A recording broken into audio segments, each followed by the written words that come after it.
বিজেপির এখানের প্রার্থী তিনি আমার মাতৃতুল্য।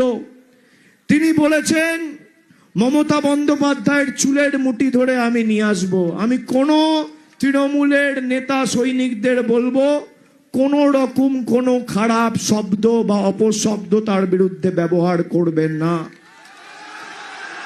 কি বলবো, ওনার ভাইপো এসে এখানে বলে গেছে ওনারা তো সন্তানহারা বাবা মা, ওনাদের কিছু বলবেন না। তো এটা উনি অনেক অনুভূতি কুড়াতে চেয়েছিলেন।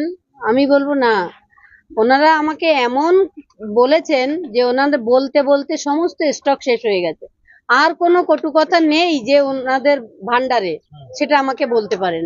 তাই ওনারা এখন চুপ হয়ে গেছেন, অনুভূতি কোড়ানোর চেষ্টা করছেন।